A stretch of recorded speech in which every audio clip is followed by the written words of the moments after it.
할렐루야, 반갑습니다. 오늘도 10월달 첫 번째 수요일을 맞아서 온라인 성서지리 세미나 시작하도록 하겠습니다. 오늘은 제62과입니다. 벳다니, 내가 많은 일로 염려하고 근심하나. 바로 잘 알고 있는 마르다와 마리아의 이야기죠. 잠깐 기도하고 시작하도록 합시다. 사랑의 하나님, 감사합니다. 어느덧 2023년도 이제 10월에 또 첫 주를 맞이합니다.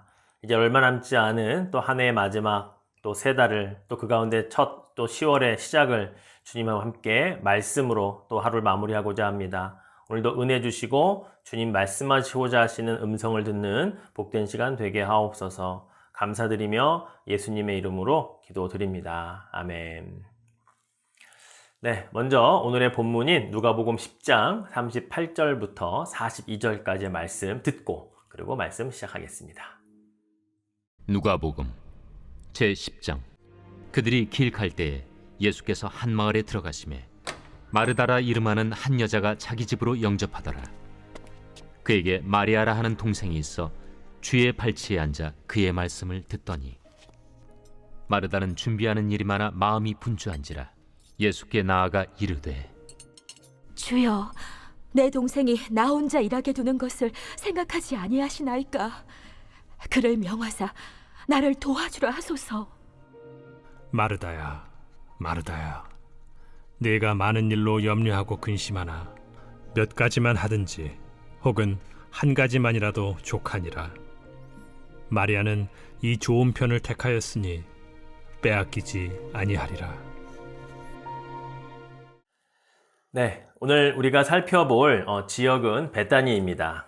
벳다니라고 하는 지명은 신약 성경에 총 12번이 나오거든요. 그 가운데 딱 한 구절, 즉 세례 요한이 예수님께 세례를 베풀었던 그 요단강에서 세례를 베풀었던 장면을 기록하고 있는 그 요한복음 1장 28절만 다른 장소를 이야기합니다. 그 말씀을 보면 이 일은 요한이 세례 베풀던 곳 요단강 건너편 벳다니에서 일어난 일이니라. 요 한 장소의 벳다니만 다른 곳이고요. 나머지 11곳에 기록된 벳다니는 같은 장소라는 것을 알 수가 있죠. 자, 그러면 우리가 살펴볼 이 벳다니 한번 지도를 보실까요? 자, 지도를 보시면 예루살렘에서 그리 멀지 않은 곳에 있습니다. 약 동쪽으로 한 1.8마일, 한 3km 정도 떨어져 있고요. 성인의 걸음으로 한 40분 정도, 1시간 이내에 걸어갈 수 있는 그러한 곳에 위치해 있다고 하죠. 자, 그림에서 보시듯이 예루살렘에서 이 벳다니로 오는 길을 보면 우리가 잘 알고 있는 겟세마네 동산도 거기에 있고요. 이 겟세마네 동산이 속해 있는 이 감람산, 바로 그곳이 이 벳다니와 예루살렘 사이에 존재하고 있음을 알 수가 있죠. 올리브 마운틴이라고도 부르는 이 감람산, 바로 예수님께서 부활하신 후에 40일 후에 승천하신 곳도 바로 이 감람산이었죠. 그러다 보니 예루살렘과 이 벳다니 사이에 바로 많은 일들이 있었던 것을 우리는 알 수가 있습니다. 자, 이 벳다니라고 하는 이 이름은요, 가난한 자의 집 또는 곤궁의 집이라는 그런 이름의 뜻을 가지고 있죠.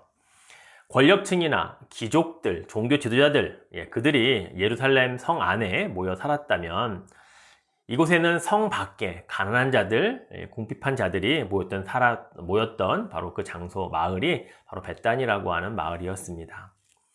이 벳다니라고 하는 곳에 보면요, 지금 보시는 사진은 예루살렘 성 바깥에 있는 지역인데요. 이 네모 상자 같은 것들이 다 무덤입니다. 묘지예요. 지금도 이렇게 많은 묘지들이 질비해 있었는데요. 벳다니라고 하는 곳에도 공동묘지가 형성되어 있었습니다. 예수님 살아 계실 당시에 AD 1세기경에 거기가 공동묘지가 상당히 많은 지역이었다고 하죠. 자, 예수님께서 이 모든 사역, 즉 공생애를 하시는 기간 동안에 예수님의 사역은 크게 두 지역을 중심으로 이루어집니다. 그게 바로 한 곳은 갈릴리를 중심으로 한 사역이었고요. 다른 한 곳은 바로 예루살렘을 중심으로 한 사역이었죠. 자, 그래서 예루살렘을 중심으로 한 사역은 바로 이 벳다니라고 하는 곳에 바로 거점을 두고 예수님께서 그 사역을 진행을 하셨고요. 갈릴리는 가버나움이라고 하는 곳에서 예수님은 사역을 거점을 두고 행하셨습니다.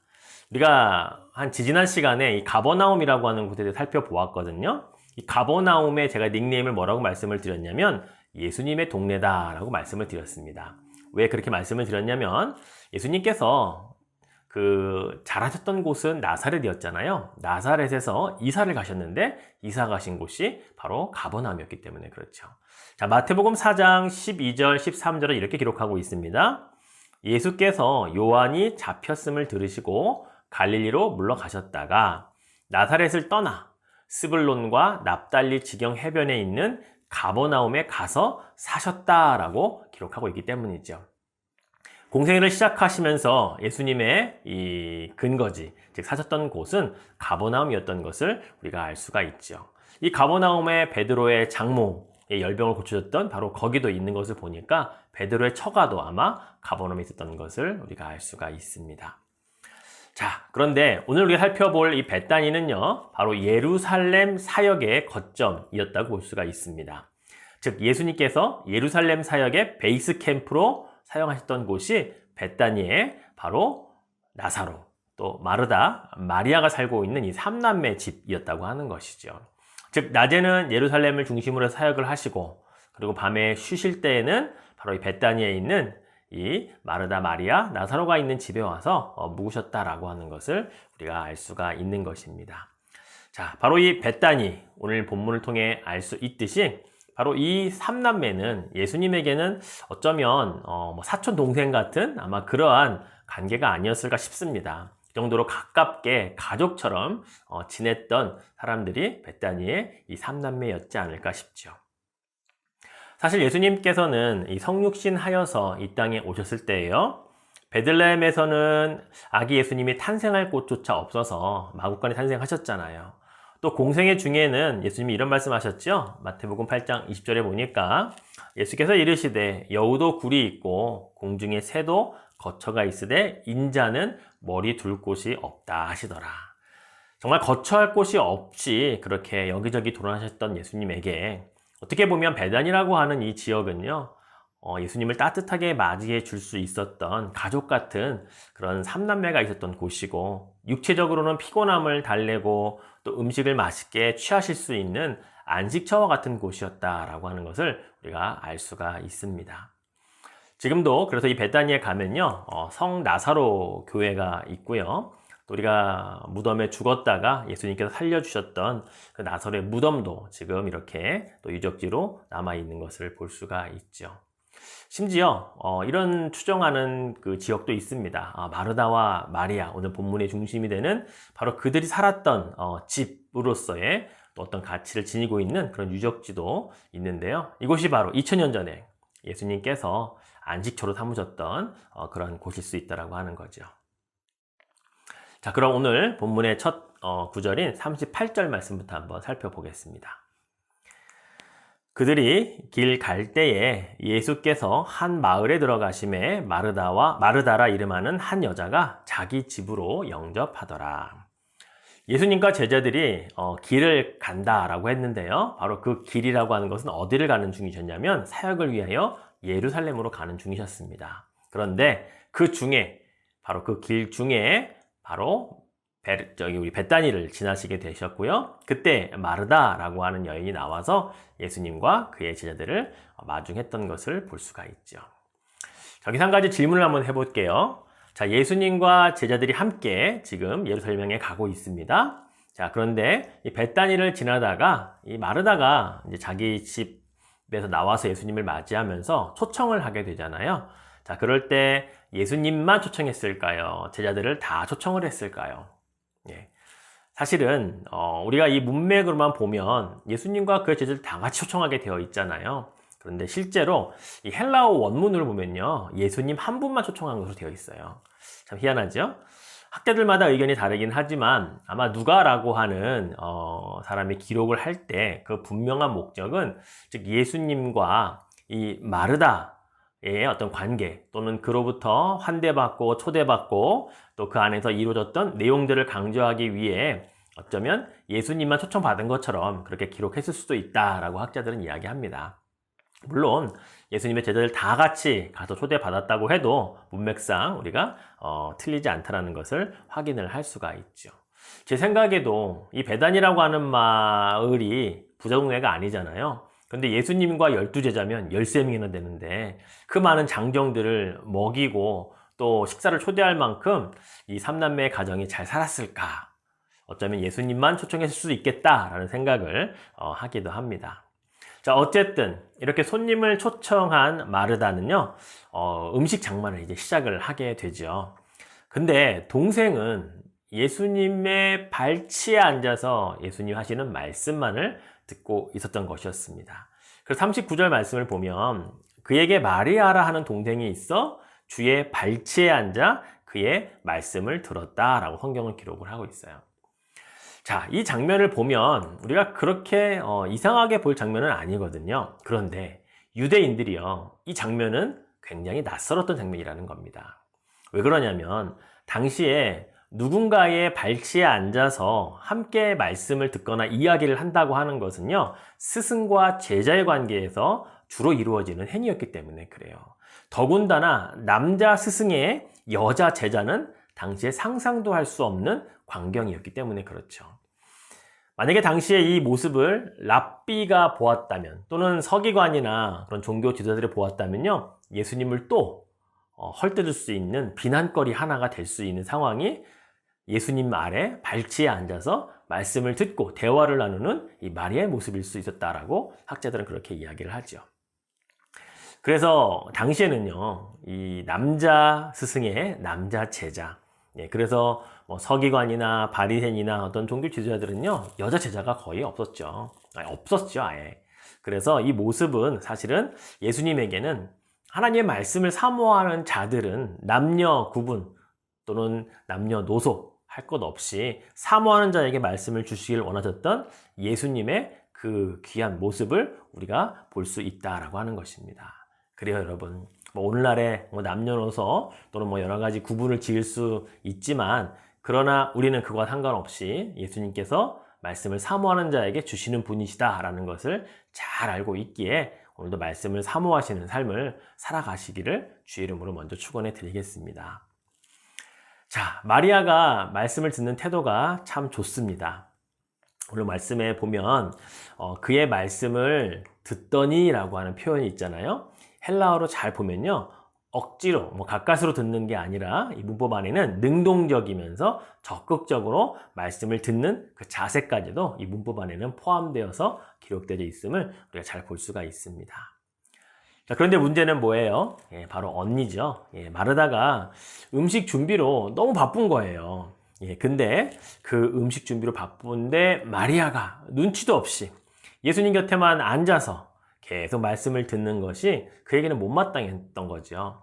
결국 참다 못한 마리아가 예수님께 와서 이렇게 부탁을 합니다. 자, 40절 말씀 한번 같이 읽어볼까요? 마르다는 준비하는 일이 많아 마음이 분주한지라 예수께 나아가 이르되 주여 내 동생이 나 혼자 일하게 두는 것을 생각하지 아니하시나이까 그를 명하사 나를 도와주라 하소서. 자, 마르다의 마음의 상태는요, 지금 마음이 분주합니다. 자, 왜 분주합니까? 준비하는 일이 많기 때문이죠. 자, 헬라어로 먼저 볼게요. 이 분주하다라고 하는 말은요, 페리스파오라고 하는 헬라어가 쓰여져 있는데 이것은 주변이나 사방에서부터 계속 끌어당긴다라는 뜻이에요. 즉, 하나의 마음을 가지고 있는데 그 마음을 여기저기서 자꾸 끌어당기니까 마음이 분산되는 거죠. 마음이 막 심란해지는 거죠. 그런 단어가 바로 페리스파오라는 단어고요. 자, 준비하는 일이 많다라고 할 때 그 일은 우리가 잘 알고 있는 디아코니아입니다. 자, 디아코니아는 섬긴다, 봉사한다라는 뜻을 가지고 있는 것이죠. 자, 여러분 한번 생각해 봅시다. 지금 마르다는 예수님을 섬기는 일을 하고 있는 거예요. 즉, 봉사를 하고 있는 거예요. 그런데 그의 마음이 한 곳에 집중되지 못하고 자꾸 다른 것이 그의 마음을 끌어당기고 있다라는 거예요. 마음이 흩어져 버렸다고 하는 것이죠. 우리가 누군가를 접대를 할 때 생각해 봅시다.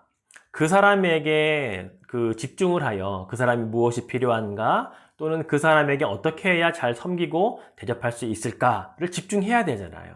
그분은 뭘 좋아하며 또 그분은 어떻게 이 음식을 드실 것인가에 대한 여러 가지를 분명히 생각을 해야 되는데, 그러나 마르다는 그것 외에 다른 것들이 너무 지금 생각이 많은 거죠. 섬겨야 할 대상인 예수님 중심이 아니라 그 옆에서 계속 앉아서 이야기를 듣고 있는 마리아를 쳐다보게 되고, 자기 눈앞에 있는 여러 가지 음식들을 보면서 자꾸 섬김의 핵심인 바로 예수님만 바라보지 않고 그는 주위의 많은 것들을 보면서 마음이 분주해지고 살아내셨다는 것을 알 수가 있다는 것이죠. 반면에 마리아는 어떻습니까? 마리아는 지금 예수님의 말씀을 듣는 것으로 섬기기로 그는 결정을 하고 나니까 다른 거 신경 쓰지 않잖아요. 비록 언니를 가서 도와주고 그러면서 좋았겠지만, 그러나 그는 지금 예수님을 섬기는 것 가운데 지금은 말씀을 집중해 듣는 것이다 라고 그는 정하고 나서니 거기에만 집중하고 마음이 결코 분주해지지 않았다는 것을 알 수 있다는 것이죠. 참 대조적이에요. 만약에 여러분, 마리아도 예수님의 말씀도 들어야겠고 또 부엌을 보니까 언니도 일하면서 막 계속 바쁜 것 같은데 일도 도와줘야겠고, 만약에 그렇게 두 마음을 품었다면 어쩌면 마르다와 같은 행동을 마리아도 했을지 모릅니다. 이것도 저것도 아닌 그런 모습으로 예수님을 섬겼겠죠. 자, 그때 예수님이 마르다에게 뭐라고 말씀하시는지 41절, 42절 말씀을 보겠습니다. 주께서 대답하여 이르시되 마르다야 마르다야 네가 많은 일로 염려하고 근심하나 몇 가지만 하든지 혹은 한 가지만이라도 족하니라. 마리아는 이 좋은 편을 택하였으니 빼앗기지 아니하리라 하시니라. 그렇죠. 자, 예수님께서 마르다야 마르다야 이렇게 이름을 연거푸 2번 불러주십니다. 여러분, 이렇게 이름을 연거푸 2번 부른다는 것은요, 우리 성경에 보면 상대방에 대한 애정이 있다라는 것을 나타내거든요. 예수님께서 시모나 시모나 베드로를 그렇게 부르셨을 때도 그런 마음이 있으셨고요. 심지어 예수님을 핍박하여 또 다메섹으로 가던 사울을 향해서도 사울아 사울아 라며 말씀하셨던 것을 우리가 기억해 본다면 분명히 애정을 담아서 말씀하고 있다는 것을 알 수가 있죠. 자, 마르다를 향해 말씀하시는 예수님께서 핵심을 콕 집어 말씀해 주셔요. 지금 예수님을 위해 열심히 음식을 만드는 준비를 하고 있지만 마음이 분주하여 이도 저도 아닌 상태에 머무르고 있는 그런 마르다를 향해 안타깝게 예수님이 그 말씀을 하고 계시다는 거예요. 마르다야, 너 지금 왜 너무나 많은 일로 염려하고 근심하고 있느냐? 어떤 음식을 만들어야 할까? 자리 배치는 어떻게 할까? 마리아는 왜 안 도와줄까? 예수님은 내가 이렇게 애쓰고 있는데 왜 마리아에게 한마디 해서 날 도와주라고 하지 않을까? 예수님을 섬기는 그 한 가지에만 집중해야 되는데 너무나 많은 생각들로 그는 지금 염려하고 근심하고 있음을 예수님이 알고 말씀해 주셨다고 하는 거죠.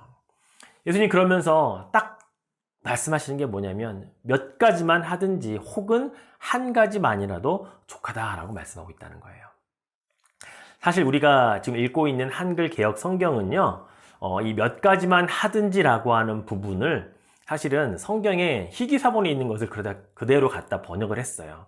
그래서 우리가 잘 알고 있는 영어 좀 유명한 NIV나 또는 KJV나 그런 성경은요, 몇 가지만 하든지 혹은 이 본문을 기록하지 않았어요. 그냥 한 가지만으로도 족하다, 오직 한 가지만 필요하다라고 영어 성경 기록되어 있거든요. 그래서 but only one thing is needed 라고 영어 성경 기록되어 있어요.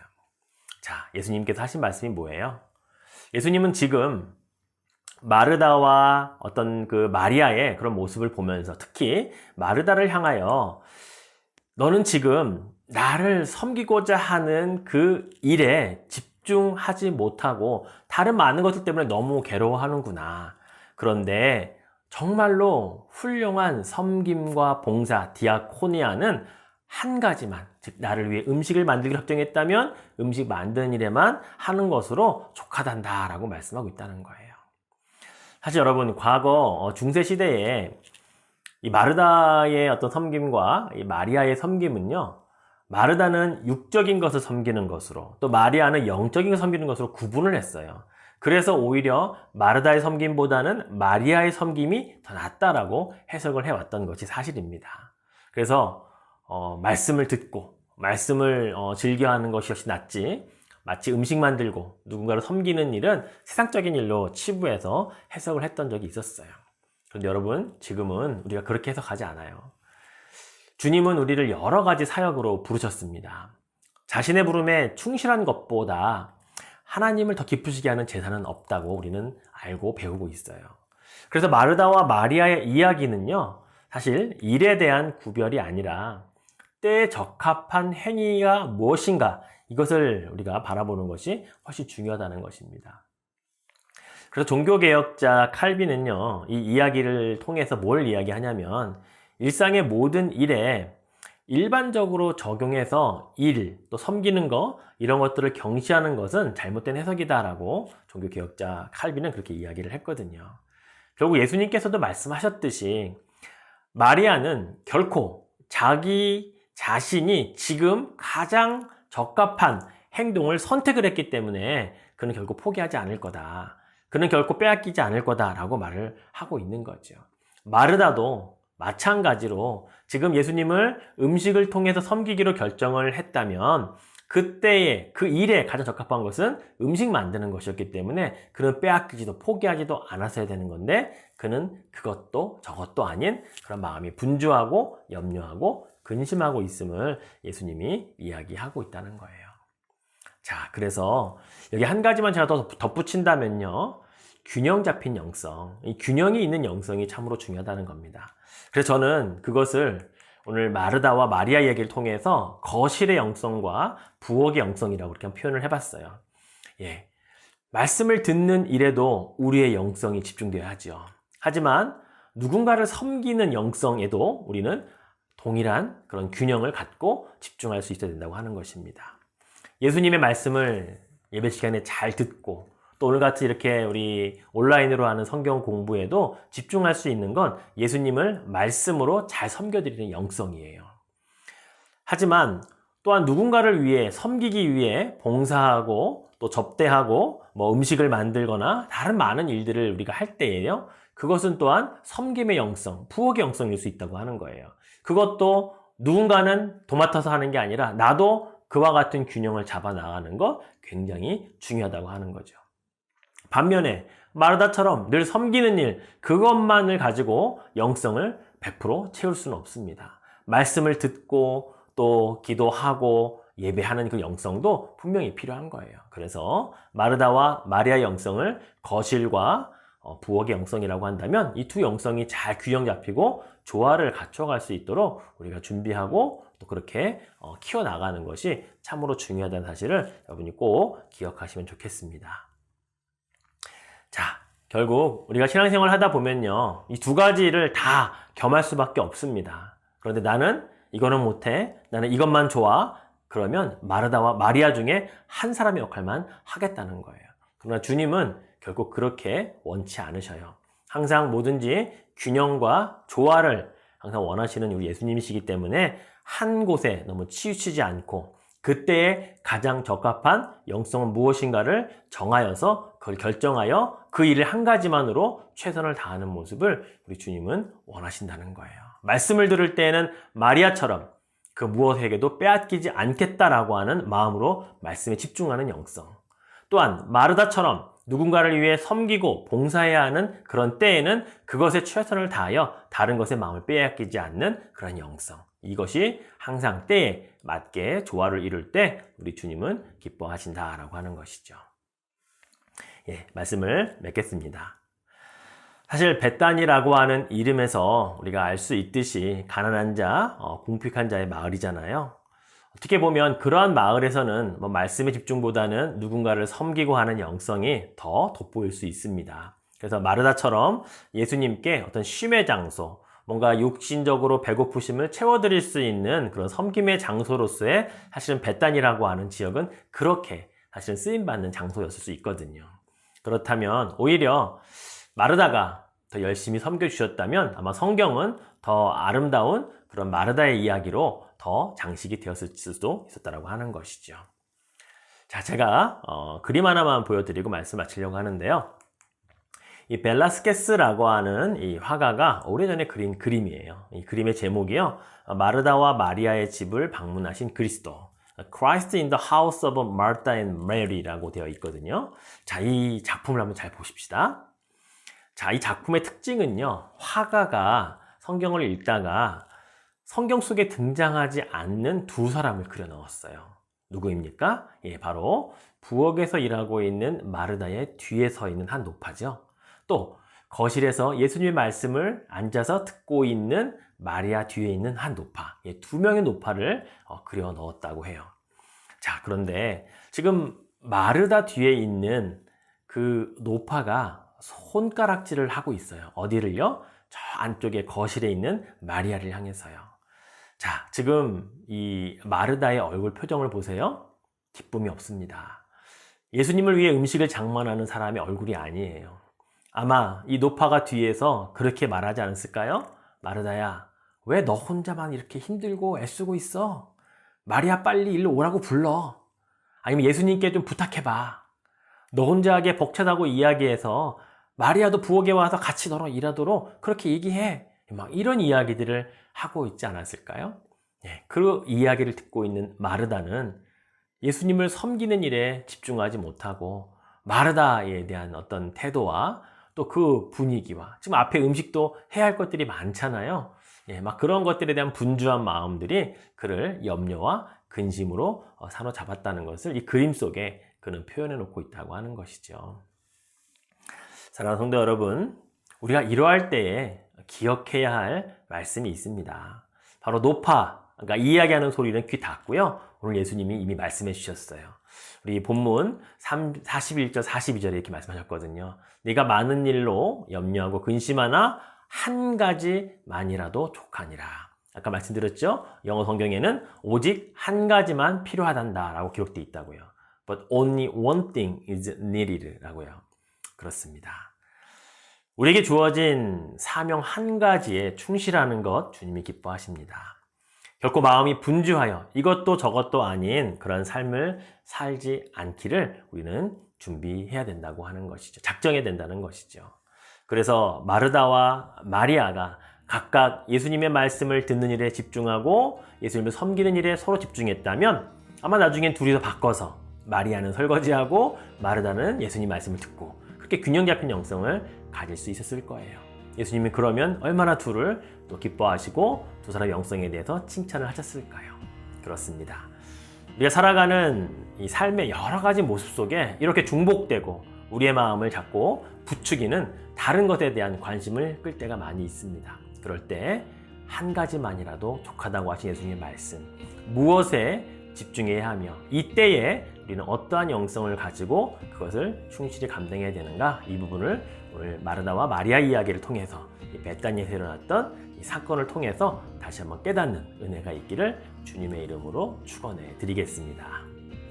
네, 그럼 처음부터 우리 또 파워포인트 한번 다시 보시면서 우리 한번 정리하시고요. 제가 마무리 기도하고 마치도록 하겠습니다.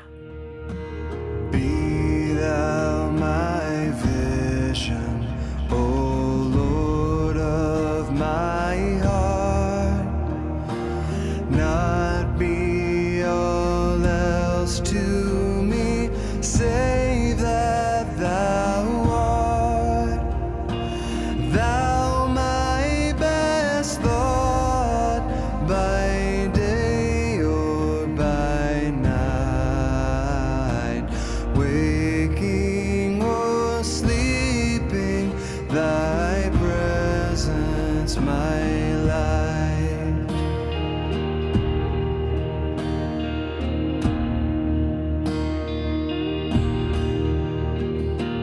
Be thou my wisdom, and thou my true word. I ever with thee, and thou with me, Lord. Thou my great Father, and I thy true Son. Thou in me dwelling,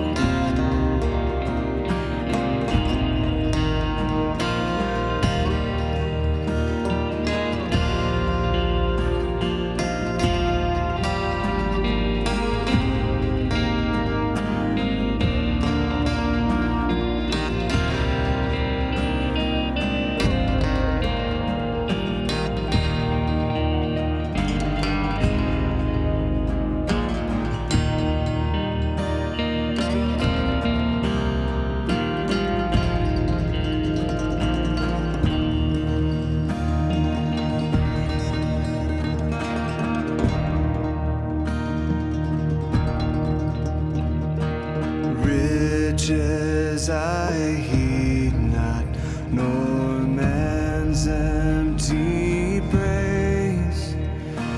Thou mine inheritance now and always. 네, 잘 보셨죠? 예, 오늘 이 벳다니, 이 가난한 자들의 마을이라고 하는 이 곳에서 예수님이 늘 쉼을 얻으러 가셨던 곳에 오늘 마르다와 마리아 이야기를 통해서 벳다니에서 우리가 얻어야 할 교훈은 균형 잡힌 영성입니다. 한 가지만으로 족하다 말씀하신 예수님의 말씀을 통해서 우리가 한 가지 일에 집중하고 또 균형 잡힌 영성을 채워나가는 그런 여러분이 되시기를 주의 이름으로 축복해 드리겠습니다. 기도하겠습니다. 사랑의 하나님, 감사합니다. 우리들의 삶 속에서 참으로 많고 다양한 것들이 우리의 마음을 분주하게 하고 염려하게 하고 근심하게 만듭니다. 그러나 오늘 주님이 우리에게 말씀하십니다. 한 가지만으로 족하다. 우리가 그 상황에, 그때에 무엇을 선택하고 그 선택한 것이 빼앗기지 않도록 어떻게 마음을 가지고 살아가야 하는가를 분명하게 말씀해 주셔서 감사합니다. 또한 어느 것 한 가지만으로 우리가 만족할 것이 아니라 이제는 균형 잡힌 그런 영성을 소유하도록 도와주옵소서. 마르다와 마리아의 영성이 다 필요합니다. 어느 한 가지만으로 다 했다, 충분했다 라고 말하지 않게 하시고 두 가지 영성을 잘 겸비할 수 있는 균형 잡힌 또한 그런 신앙인으로 자라가도록 축복하여 주옵소서. 감사드리며 예수님의 이름으로 기도드립니다. 아멘. 이것으로 우리 10월달 온라인 성서지리 세미나 마치겠습니다. 감사합니다.